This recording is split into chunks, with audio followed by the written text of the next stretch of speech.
Everybody, President Biden is now urging Senators Joe Manchin and Kyrsten Sinema to stop opposing key pieces of his agenda, and some Americans are now eligible for an extra $8,000 stimulus payment. So we have a lot of news to cover in today's video. But first, don't forget to subscribe to my channel, folks, and give this video a like. Not only to oppose vigorously any efforts to cut Social Security, I'm going to do everything that I can to expand Social Security benefits. Thank you, Mr. Chairman. So the Massachusetts Department of Health recently released some astonishing data about the impact of the opioid crisis in our state. They wanted to better understand the relationship between the Bipartisan Policy Center, a group of both Democrats and Republicans, has recommended restoring eligibility up to age 22. And it really means a lot to me if you guys could subscribe to my channel and give this video a like.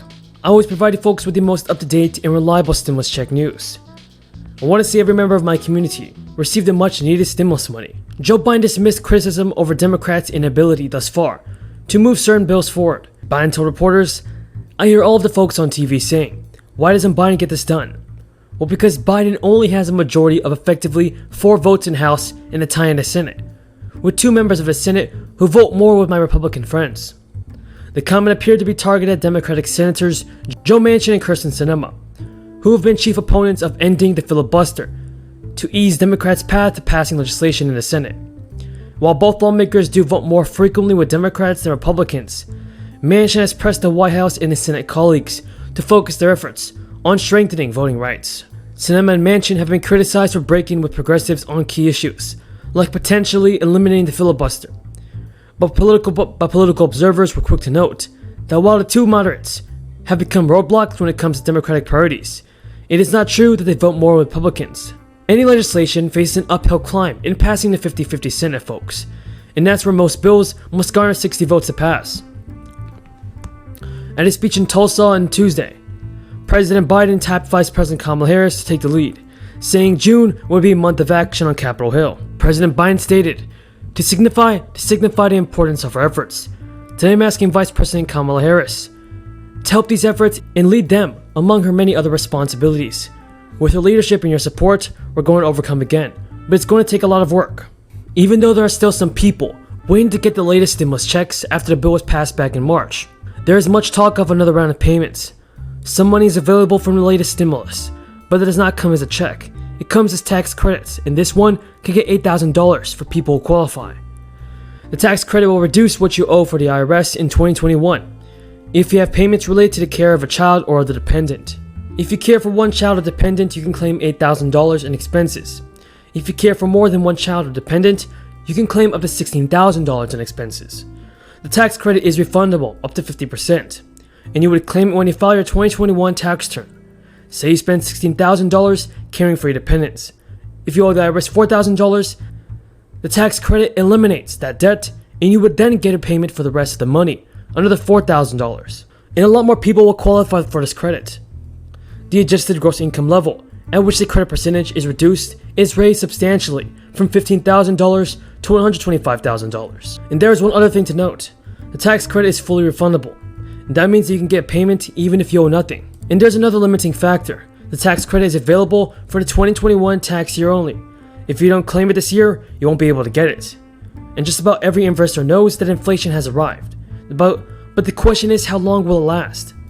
CNBC International conducted a survey of 30 high-profile market strategists to get their take on inflation. A key factor the U.S. Federal Reserve will gauge to assess whether it should keep easy money flowing into markets. The strategists forecast when they expect the Fed to announce a timeline for withdrawing stimulus, and how they expect markets to react when that news comes. What are your thoughts on the rising inflation, everybody? Leave them in the comments below. If you guys support a stimulus check of $1,000 a month, then don't forget to subscribe to my channel and give this video a like. Mr. President, the average Social Security benefit today is just $14,000 a year. And as someone who will be the next ranking member of the Budget Committee, I intend to do everything I can, not only to oppose vigorously any efforts to cut Social Security, I'm going to do everything that I can to expand Social Security benefits.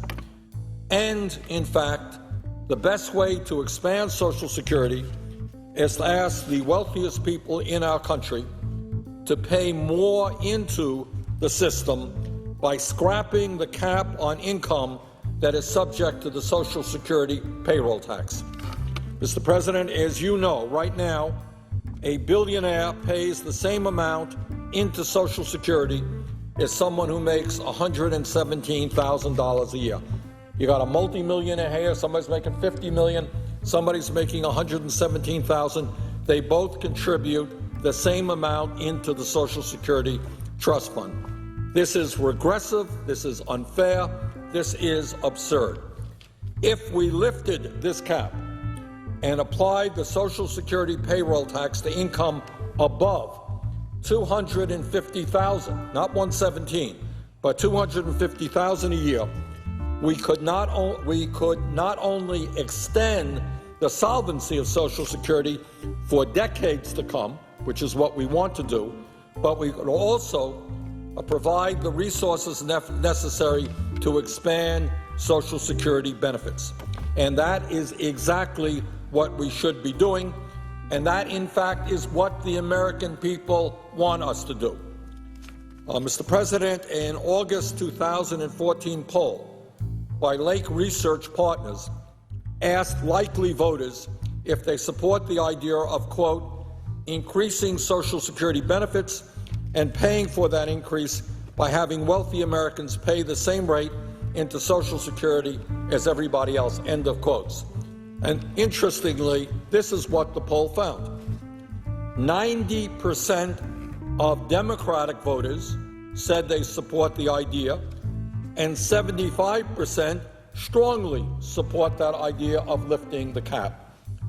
73% of independent voters support that idea. 55% strongly support it. 73% of Republican voters support that idea. 47% strongly support it. So there is, for that idea, enormously strong support across the political spectrum: Democrats, Independents, Republicans. Mr. President, sadly, despite this overwhelming support for expanding Social Security, the CEOs at the Business Roundtable — the Business Roundtable is the organization representing the largest corporations in America — they came out with a plan last year which does exactly what the American people do not want to do. American people want to expand Social Security, and the Business Roundtable came out with a plan that would increase the Social Security retirement age from 67 to 70.